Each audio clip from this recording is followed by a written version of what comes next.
Hello friends, good morning, good afternoon, good evening. जैसा आप जानते हैं, मुझे ऐसा लगता है कि जो थोड़ा बहुत ज्ञान लोगों को होता है वो उसको शेयर करना चाहिए। तो मैंने भी कुछ साल फिल्म मेकिंग में बिताए हैं, थोड़ा बहुत सीखा है, तो इसलिए मैं जनरली लोगों के साथ आस्क वी आर ए करता हूँ, मतलब ask me anything related to one facet of film making. इस बार मैंने आपसे पूछा था कि ask me anything about direction.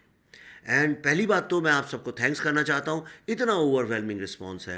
और सबसे अच्छी बात है कि इसमें लोग मुझसे उलूल जुलूल सवाल नहीं पूछते हैं और बड़े स्पेसिफिक पूछते हैं।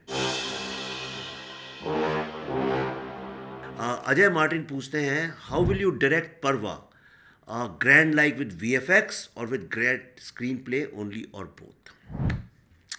दोस्तों, ये बड़ी एक धारणा पता नहीं भारत में क्यों बनती जा रही है कि किसी भी फिल्म जो पूरी तरह से वीएफएक्स में बनती हैं वही ग्रैंड होती हैं, और हाई कंटेंट की फिल्में ग्रैंड नहीं होती हैं।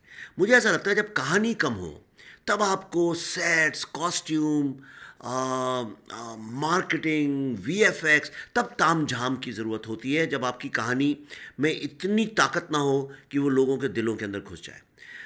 परवा जो कि मैं बना रहा हूँ, डॉक्टर एस एल भैरप्पा का नावल है, जो कि महाभारत पे बेस्ड है।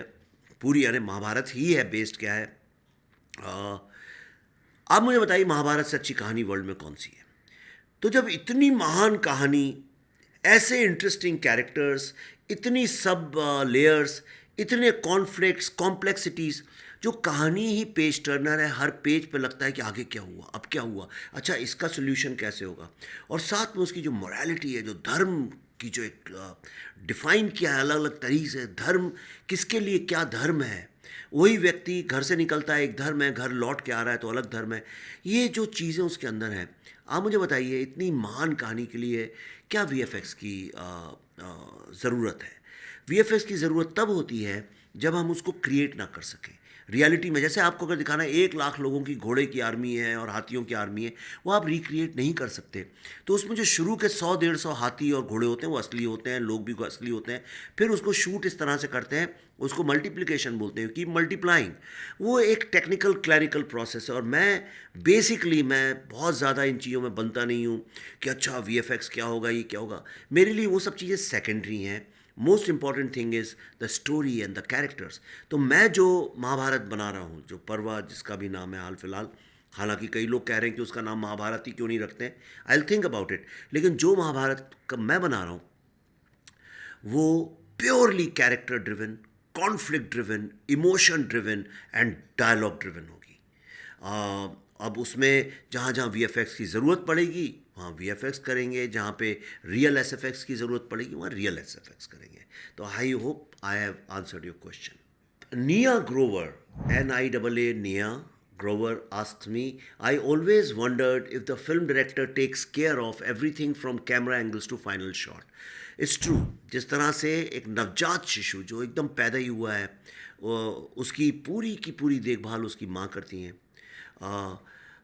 लेकिन अगर माँ बिज़ी हो, नहीं हो, तो उसकी देखभाल और लोग भी कर सकते हैं। लेकिन फिल्म मेकिंग जो है उस बच्चे की तरह है जो अभी भी माँ की कोख में है, जो माँ के पेट में है। And what happens is that only a mother would know what's happening inside, and only a mother can take care what she should eat, when she should sleep, how the child which is growing in her belly is going to be healthy, and it will be a smooth delivery. तो ये जो बात है, only a director can tell. I don't know about everybody else. There are lots of technical directors who don't care about much what the writers are writing. They pick up the script, they go to the set, they believe that DOP knows his job, everybody does their job. They just sit there and look at the performances and the storytelling, the way they want to tell story, and they say okay or not okay. And there are amazingly great, legendary directors like that. But I'll tell you how I work. I write my own screenplays. I do my own research, of course, with a team. But I am day to day involved in that research. In fact, I guide that research, how to go about it. So I do my own research. I write my own script. We produce our own films. We distribute our own films. We raise our own funding. So we are in true sense and independent film makers. और independent film makers का जो quality क्या, how do become an independent film maker when you do everything. So I also decide the look like. पिछले कई दिनों से मैं यही डिसाइड कर रहे हैं हम लोग, मैं डीओपी और हमारी टीम बैठ के, कि कितने क्या शॉट होगा, कहाँ से लेंगे, क्या लेंसिंग होगी, क्या उसकी लेयर्स होंगी, कलर की, लाइटिंग की, क्या डेप्थ होगी। So we are taking all those decisions but according to my vision. So I get involve in everything. और मुझे अच्छा भी लगता है। मैं फिल्म लाइन में इसलिए नहीं आया कि मुझे फेम या पैसा चाहिए था। मैं इसलिए आया था कि I wanted to learn about every aspect of film making. तो मैं, चाहे वो सेट डिज़ाइन हो, चाहे कॉस्ट्यूम्स हो, चाहे VFX हो, एडिटिंग हो, बैकग्राउंड म्यूज़िक हो, एवरी सिंगल, यानी ये बम भी फटना है, गोली भी चलनी है, उसके जो इफ़ेक्ट्स हैं, सो साउंड डिज़ाइन है, आई get involve in every single thing. और मैं एक बार नहीं, कई बार भी revise, because I am also nervous film maker. एक बार लिख लेता हूँ तब तक कॉन्फिडेंट रहता हूँ, लेकिन जब फिल्म बनने लगती है तो थोड़ा नर्वस हो जाता हूँ। So that's how I do it.